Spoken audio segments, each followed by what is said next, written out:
Am I early? Was I early? You're right on time. You're 1 minute in. Okay. You're probably so scheduled, right? When you have a Yes. new book comes out, you're like, you got to do all these interviews and you got to, so right away, congratulations. Here is Amanda's new book. Look at this, Live Your Life, My Story of Loving and Losing Nick Cordero. And it's written with your sister. It came out yesterday. How are we feeling, my friend? Oh my gosh, I feel it's hard. You know, you've written this book, and the story is, you know, obviously we know how it ends. Yeah. But also I'm insanely proud of Anna and I'm proud that we were able to do this, and I'm so grateful that we had the opportunity to do it. And I'm really happy that this story is written down, and it's the honest, true story. I mean, you'll read in the book things that if you think you know this story, you don't. And it's this is a lot of our day to day and the honest portrayal of everything that was happening at that time. And then you also get this backstory of Nick and I, so that you learn Yeah. about the person that everybody was praying for and cheering for. So, yeah, it's been a whirlwind, Maria, but I'm okay. I'm doing good, holding up. I love that. I started reading it, and because I did not know the backstory of how you met, but I'm just struck by something there that you said. You said that everybody knows how the story ends. And for me, the story isn't ending. You've kept this story going, and this story is living on in you on a day-to-day basis. It's living on in this book. Was that kind of the goal for you, in a way, to keep his memory, his life living on? Well, gosh, honestly, you just saying that, that just hit me in a way I've never thought of it before. So thank you for that. Yeah. You know, a good friend told me the other day, he goes, how do you keep somebody alive? You continue to say their name. Yeah. And that hit me too, because again, in writing this story down, it was more so just, I want to write this story. I want to get it down so that Elvis has it one day. It was, I think, my initial first goal. And so that I would have it for the future, because, you know, as time goes on, you forget things, you know, you're Yeah. like, what day was that? Oh yeah, that's right. He had that surgery on that day, and then that one doctor, and like, so I really just wanted to make sure that everything was written down so that I had it. And then you write something like this, and you realize, no, this is closure for Nick, and no, this is so that Nick's name goes down in history, that no one ever stops saying his name. And then you think about what you just said, how this story just keeps going, because Elvis and I are still alive, still living our lives, and we're going to continue to try to live our life in Nick's honor. So it's thank you for saying that, because that just shed a whole new light on things. Well, I think it's so interesting, right? Because this is the backstory of how you guys met, right? And then you learn about who you both are individually. And then you learn about this condensed period of time. And then there's so much that's happened after this time, right? And now you're reliving it in a way all over again. So is it hard to be out talking about this, talking about going back into that hospital room, going back for that final talk, bringing your sister in? Is it hard, or does it feel like, I'm glad to be sharing this? It's definitely both. I think, you know, there have been days where I've been a little bit drained and, you know, emotionally set back from where I am today, because you're forced to kind of relive everything. But then also, like you said, it's also in a weird way empowering, and makes you, you know, proud of how things, you know, were handled, and how hard we tried, and how hard Nick fought, and where we are today, and how we have overcome something, and how you can appreciate the people that you have in your life, and the community of people I have in my life now from going through this. So it's a twofold. It's kind of like the ICU. It's all these Yeah. emotions all at the same time, and you're literally just holding on for dear life, getting through each day. Yeah, last time you and I talked, and we were talking a little bit about the grief process, and you were like, well, one day it's this way and one day it's that way. And some people say, grief, you'll get over something in time. And yet I find like a first anniversary of something makes it really hard. Or some people find grief even harder as you get going. How has that process changed for you since the last time we spoke a couple months ago? Yeah, I think you're right.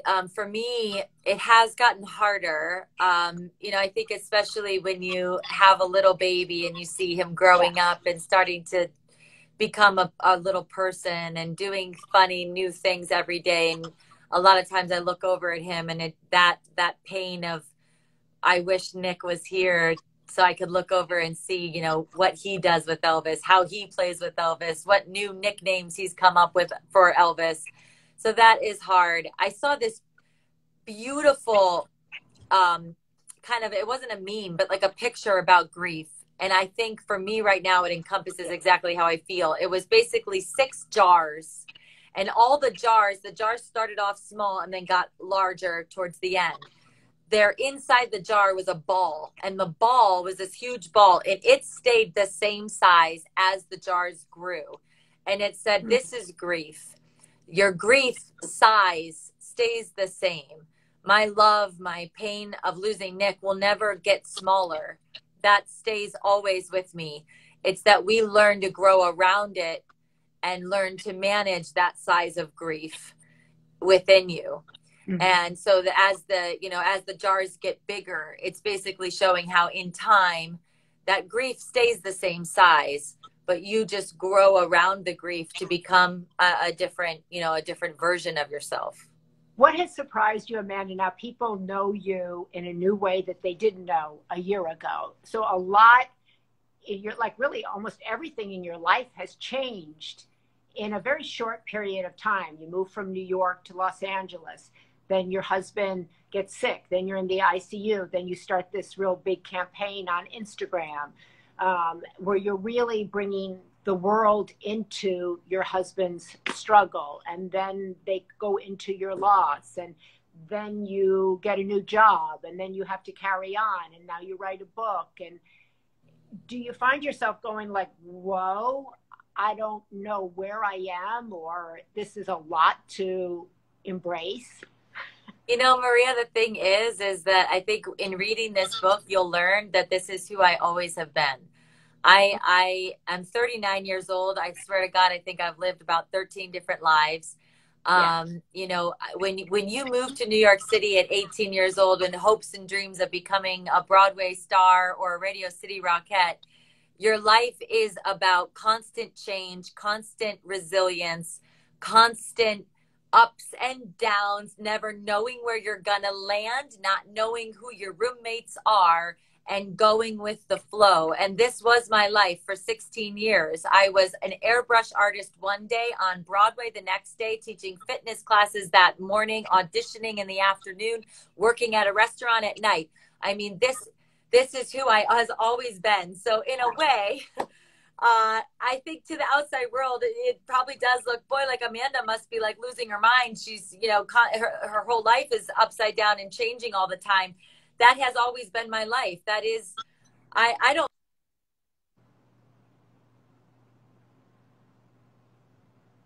That I lost a little bit there at the end. Did you, can you still, can you hear me, Amanda?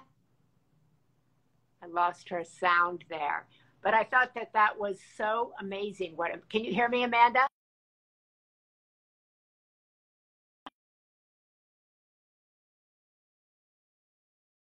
Amanda?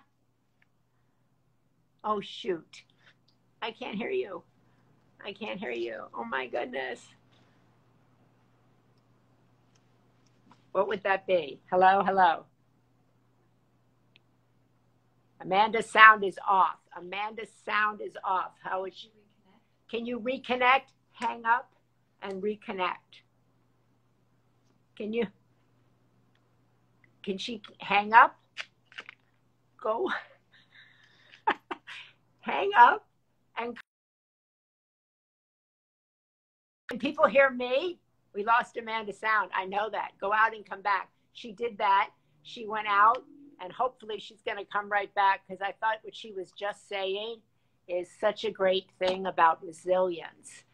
That is the key. Resilience, resilience, resilience. I think so we lose sight of how much life I don't know what happened. That's There okay, we go. but I loved what you were saying because you were talking about resilience and that your life had been kind of up and down all the time. And so that's really maybe what's been able to get you to this place and be able to handle it the way you have handled it.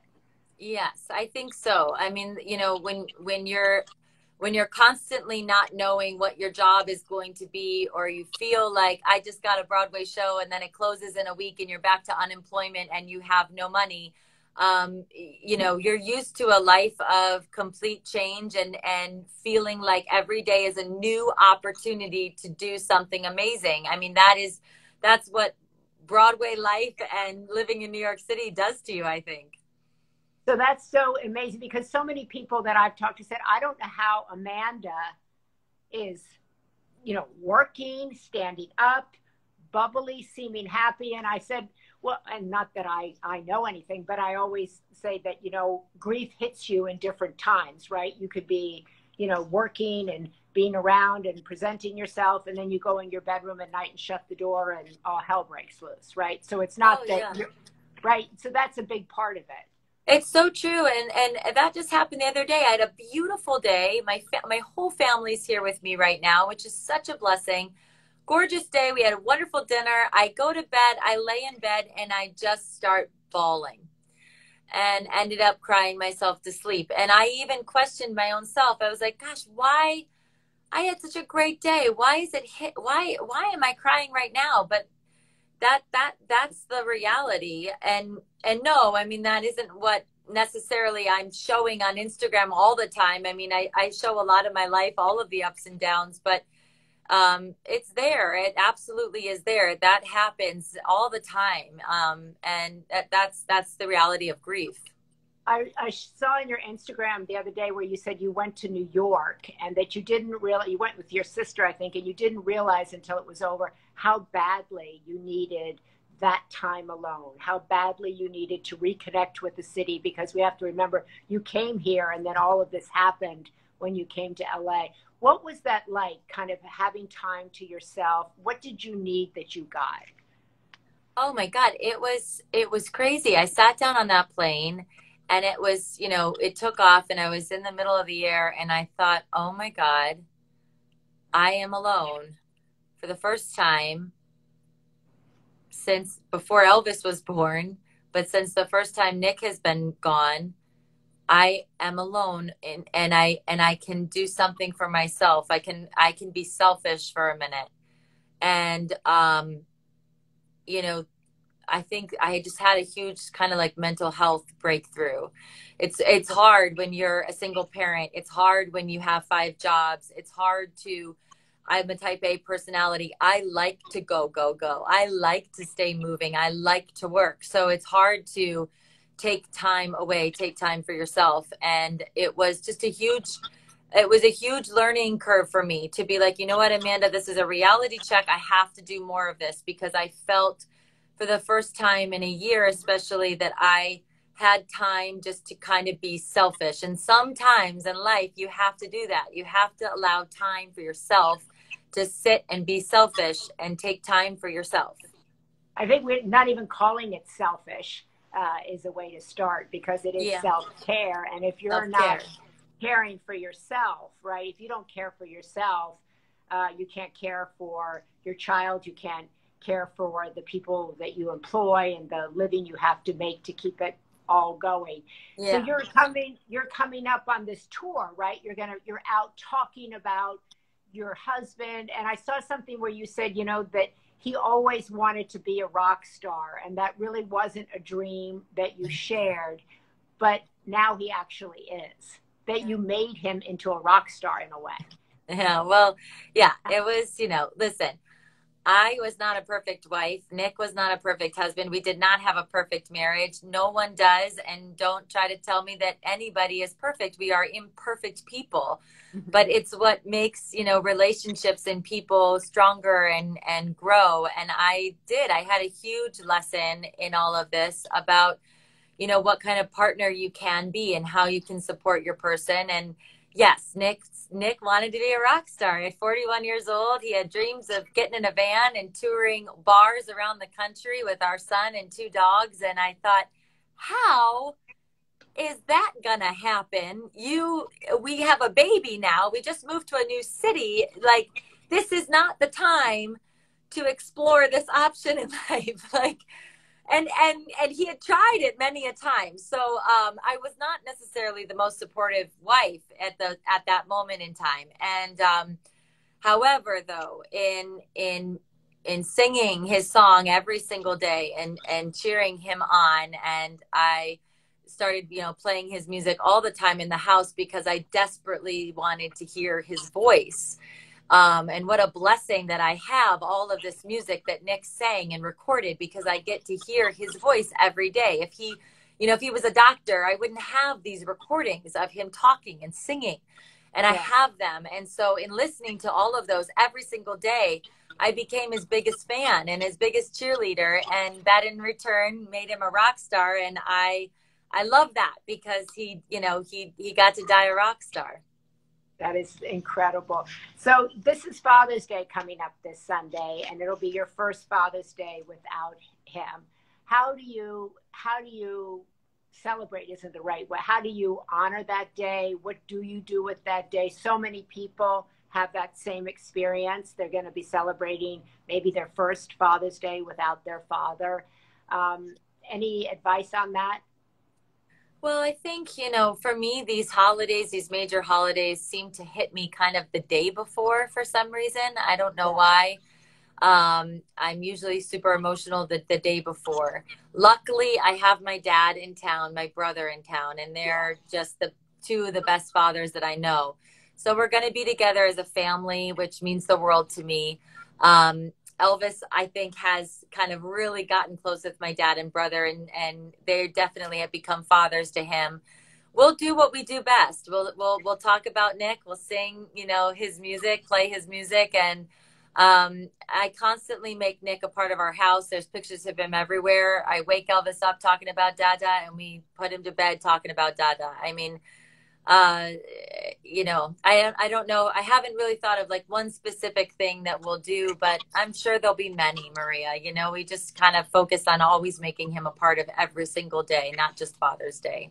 And I love that you have your dad, you include your siblings, you have all sisters and one brother. And I think I told you I'm one sister and all brothers. All brothers, yeah. But it's so many, brothers step up to help with children, grandfathers step in to help. And I love this kind of resurgence of focus on fathers and all the different ways that people can step in when a father's not there, whether they've passed away or they're just not there at all. And that's such a great thing to kind of tap the other men that that are in your village to step in for your kid. And you seem to have done that really well. Thank you.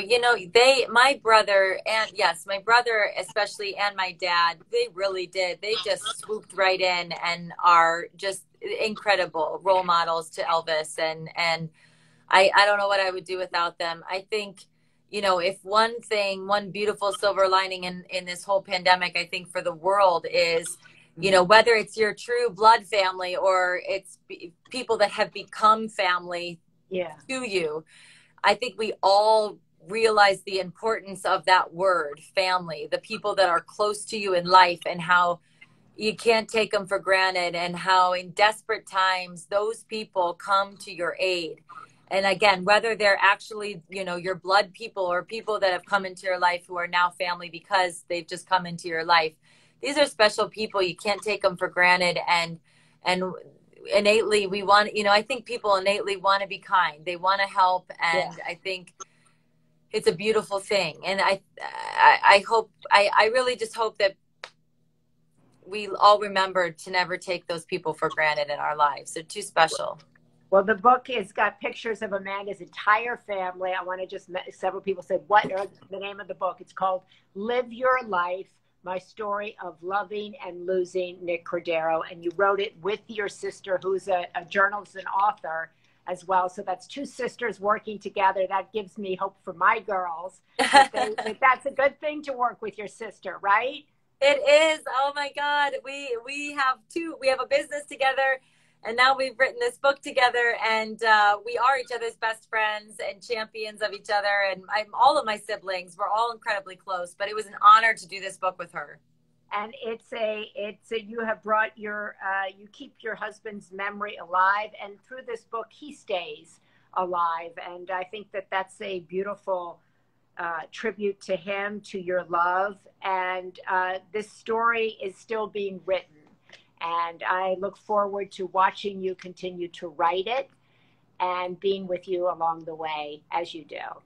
Thank Thank you, you. Amanda. Thank you. Congratulations. So I know you got a lot to do, so go do it. Sell the book. Sell the Thank book. you. All Thank you right. so And much, also, Maria. thank you. Amanda did a great T-shirt. You do all these great T-shirts, so check out all the T-shirts she does. Hooray for healthcare workers. Hooray for Sunday. Hooray for everybody, right?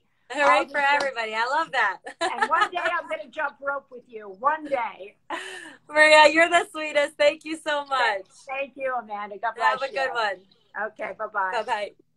Just want to reiterate again, the book is called Live Your Life. It just came out yesterday. It's a beautiful story. It also shows how wrong everybody was in the beginning about COVID and country. So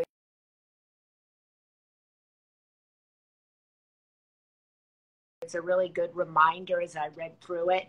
It took me back to those first few weeks of COVID before there was lockdown, during lockdown.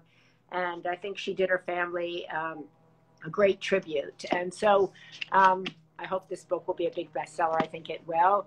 And I want to thank all of you for joining us. And if you are celebrating Father's Day, remember there's a lot of men out there who can help out if you need help. I love that she said she's tapped her brother and tapped her dad to step in. And it takes a village to raise a human being, for sure. So remember that, and remember to treat each other kindly. Also, a lot of people having a first Father's Day, having lost someone to COVID, or having lost someone to another disease that maybe they had last year that they don't have this year. So, and tomorrow I'm going to be back here with Craig Melvin, my colleague. At what time is that at? At 2 p.m. We're going to talk dads. We're going to talk addiction. We're going to talk estrangement from dads, reuniting with dads, and then his own journey with fatherhood. And he is a great guy. He's written his first book, and it's about his pup and about himself and about that journey. So if you've struggled with a parent with addiction, if you're estranged, he talks about not ever giving up on his dad and what he learned in the process and how it was difficult and how they have come back together again. So please join us tomorrow. And if you don't subscribe to the Sunday paper, I hope you do. You can find the link in my bio. It's the most inspiring, informative newsletter on the web, and it's free. And it's got a lot of incredible voices in it. So I hope you'll think about joining the Sunday paper community, people all who are moving humanity forward and trying to make the world better. And thank you all so much for joining this great conversation with Amanda. And remember, resilience. Learning how to go with the flow and believing in yourself is the key to everything life throws your way. And it throws a lot your way. God bless you and have a great day. Thanks.